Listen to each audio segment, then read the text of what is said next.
Welcome to the Paper Trails and Rabbit Holes podcast. We are staring directly into the central tension of the modern American election. It is a clash between the paper trail of administrative security, the hard documents that prove who we are, and the rabbit hole of systemic manipulation, where those documents, or the lack of them, might just be weapons. Right. It's the difference between a glitch and a plan. And we are looking at a very specific controversy today, the ballots for benefits theory. We really have to ask, is the fact that millions of Americans lack voter ID a statistical breach that just threatens the republic's data integrity? Or is it what some would call a structural deep event, a hidden mechanism really designed to facilitate a shadow exchange of welfare for votes? So I want to be very clear about where I stand on this. I look at the numbers coming out of the 2024-2025 cycle, and I don't see a conspiracy. I see a catastrophic failure of data integrity. We are looking at a statistical breach where roughly 21 million citizens exist in this sort of administrative invisibility. I mean, they are ghosts in the machine. This creates what I call institutional noise. Basically, the data is so messy we can't tell the difference between a clerical error and a fraudulent vote. And that messiness, well, it threatens the sovereignty shield, the basic idea that the voting booth is a protected space for citizens only. We need a verified paper trail or we don't have a country. Exact same numbers, and I don't see incompetence. I think the identity chaos you're seeing is a feature, not a bug. You call it a breach. I call it a structural deep event. And look, when I say structural deep event, and I know that sounds like a conspiracy term, I'm not talking about some backroom cigar smoke deal. What I mean is a systemic manipulation where the machinery of the state, the bureaucracy itself, is used to change the trajectory of society without the public ever voting on it. I argue this system is a welfare-to-vote pipeline designed to, import a new electorate and dilute the legal vote. Okay, that's a heavy accusation. So let's get into the positions because we need to ground this in the reality of the numbers. We need to look at the paper trail of trust. According to this multi-phase project by the CDCE and Vote Writers, approximately 20.76 to 21 million voting-age U.S. citizens lack a current, unexpired driver's license. That is roughly 9% of the population. Wait, just pause on that for a second. 21 million people. I mean, that isn't a rounding error. That is the entire population of Florida walking around without a verified identity. It is staggering, but let's look at what that actually means. To me, this isn't an argument for lowering our standards, which is, usually the reaction. It is an indictment of the state's failure to document its own people. A secure democracy requires verified identity. Without it, we suffer from what I call resource dilution. Think of your vote like a share of stock in a company. Every unverified vote, every fraudulent entry, it dilutes the value of your share. It dilutes the power of the legal taxpayer.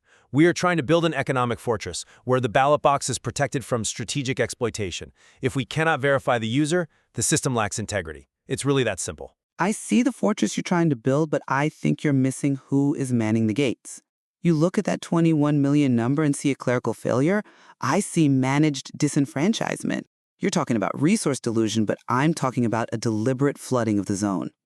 Look at the welfare-to-vote pipeline. We have to talk about the National Voter Registration Act, or the NVRA, what most people just call motor voter.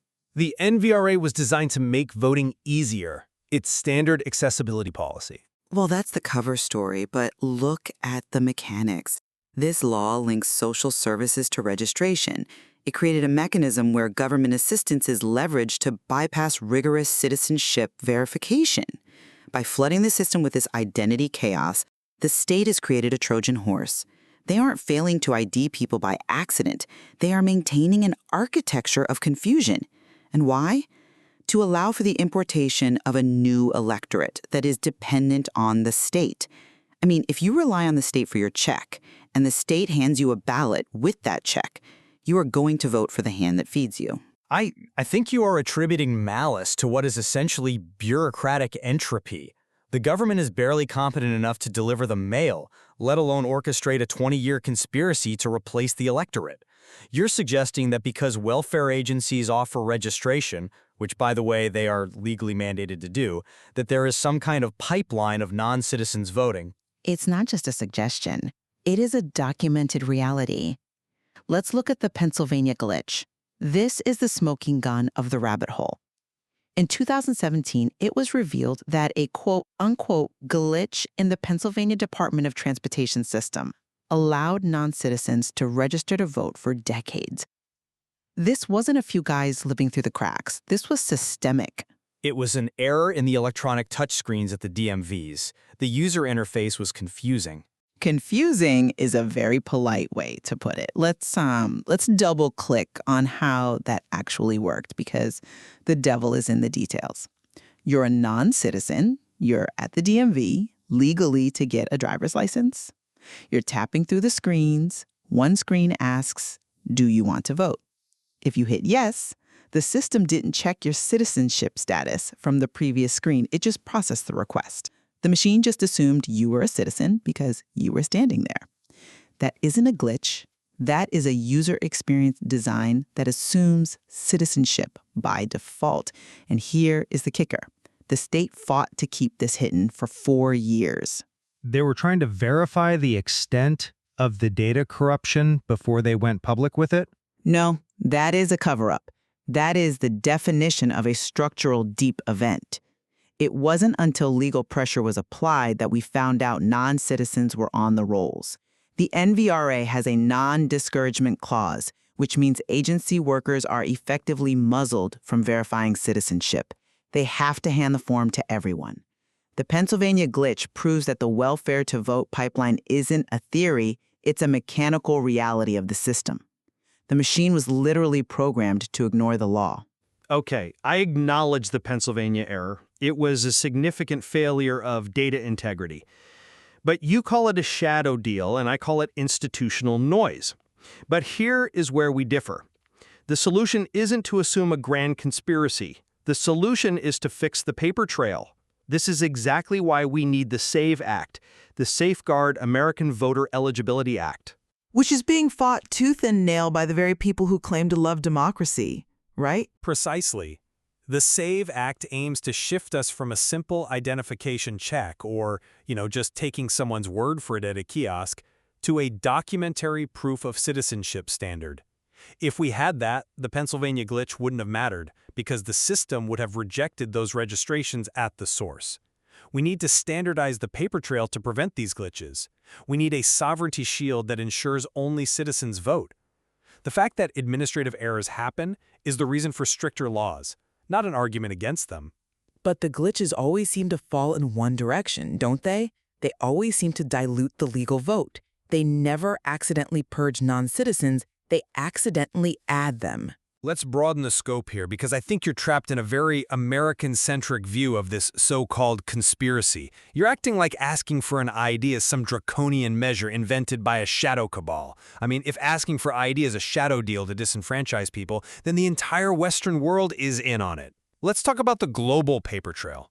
I knew you were going to bring up Europe. You love the Europe comparison. I have to, because it completely destroys the argument that ID is inherently oppressive. Look at France. Look at Germany. In Germany, registration is compulsory based on residence. You have an ID, you vote. In France, in any town larger than 1,000 inhabitants, you strictly require a government-issued photo ID. Even the UK, which historically didn't require it, shifted in 2023 to mandate photo ID. Why is the United States the outlier? You really want to know why? Because the United States system is fundamentally different in its DNA. It's different because it's loose. In Europe, the verification is absolute. They don't have this identity chaos. They have a verified citizenry. The architecture of confusion we have here comes from not having a standardized national requirement. We are the only developed nation that treats the security of the ballot box as like an optional suggestion. If France and Germany can have secure elections with strict ID, why is it suppression when we try to do it here? This is a classic mainstream deflection. You're comparing apples to oranges. In Germany and France, the burden is on the state. The state registers you the moment you are born. They know where you live, where you work, when you move. It is state-initiated. The U.S. system is self-initiated. We don't have a national registry because we have a cultural aversion to the government tracking our every move. And that distinction, that is where the shadow deal lives. How so? You think our freedom relies on the government not knowing who we are? I think the current system utilizes that freedom for strategic exclusion. You ask why the U.S. is an outlier? It's because the architecture of confusion is a tool. Look at Canada. They have a vouching system. If you don't have an ID, another voter can vouch for you. It's a safety valve. The U.S. has no safety valve. We have a self-initiated system where the state can change the rules to filter out specific people. It's not about global standards, it's about local manipulation. So you're saying we should be more like Canada? I'm saying we shouldn't pretend we're France while acting like 1950s Alabama. Well, let's go there then. You keep hinting at this malicious intent. You call it strategic exclusion. And I hear this argument constantly that demanding ID is somehow an act of violence against the poor. It is an architecture of exclusion. And I have the paper trail to prove that too. Let's look at transportation deserts. You want strict ID? Fine. But you ignore the hidden costs. A birth certificate costs between $20 and $100 depending on the state and processing fees. That is a poll tax in everything but name. It is a processing fee for a document that is necessary for modern life. You need it to rent an apartment, get on a plane, or open a bank account. For you, maybe. But let's look at the Alabama example from 2015. This is a structural, deep event in action. The state of Alabama announced the closure of 31 driver's license offices. And where were they? They were in the Black Belt. They planned to close offices in every single county where the Black population was over 70%. That was a budget issue, which was later rectified after public outcry. It was a managed narrative of budget issues. The savings were negligible. But the impact? Imagine you are 70 years old. You voted your whole life. You don't drive anymore because your eyes are bad. Suddenly, the local office closes. You live in a transportation desert. The state tells you that to keep your right to vote, you need to travel 40 miles round trip. You don't have a car. That isn't data integrity. That is calculated silence. You are using the bureaucracy to silence a specific demographic. I see why you frame it that way, and I agree the Alabama optics were terrible. But this is where I think you are weaponizing extreme empathy. Extreme empathy? Caring about citizens is a weapon now? When you use isolated incidents of bad policy to justify a total lack of security, yes, you are using a managed narrative of compassion to mask the lack of rule of law. If 21 million people lack IDs, the solution is not to throw away the ID requirement and leave the door open for the Pennsylvania glitch. The solution is for the state to provide the ID. If ID is the barrier, remove the barrier. Don't remove the security. You're arguing that because some people have a hard time getting a license, we should leave the economic fortress unguarded. That is a logical fallacy. But you aren't offering to provide the IDs. You're just demanding them. You want the security without the responsibility. Actually, that is exactly what I would propose, and this leads to the ultimate solution to the identification gap. If we want a sovereignty shield, we need a robust, free national ID. And there is the trap. I knew we would end up here. It's the logical conclusion. If the problem is cost and access, a national ID solves it. It closes the breach. It secures the paper trail. It puts us on par with France and Germany. And it puts a digital leash on every single American. You are walking right into the techno-surveillance state. This is the ultimate rabbit hole. Oh, that is paranoid. It's a document. It's a card. It is never just a document in the digital age. Look at India. Look at the Aadhaar system. They implemented a national biometric ID to clean the voter rolls, exactly what you want to do. They said it was for efficiency. And what happened? It became a tool of digital authoritarianism. Aadhaar is a massive biometric database. I'm talking about a verification card. A card linked to a database. The digital leash theory warns us that if you solve the identification gap with a federalized system, you create a single point of failure and a single point of control. In India, millions of poor people were disenfranchised because the algorithm decided they didn't exist, or their fingerprints didn't scan right at the ration shop. Their signal was erased. You're conflating efficiency with tyranny. You're scared of a spreadsheet. I am looking at the shadow deal. If the government gives you the ID, the government can turn off the ID. You want data integrity, but what you're actually proposing is a trap. You are building the infrastructure for a surveillance state where the right to vote is contingent on your digital leash being active. It creates a total identity system where you cannot buy, sell, or vote with the state's electronic permission. So your alternative is, what, chaos? Just hoping that the people showing up are who they say they are? My alternative is to stop the managed disenfranchisement that's occurring right now. But trading the Pennsylvania glitch for an Orwellian national ID is not a victory. It's just a different kind of rabbit hole, and it goes a lot deeper. I think we have reached the fundamental divide here. And we are running out of time, so let's pull this back to the core question. Go ahead, frame it. For me, the conclusion is unavoidable. Without a paper trail of trust, the republic just dissolves into noise. We have a statistical breach of 21 million undocumented citizens.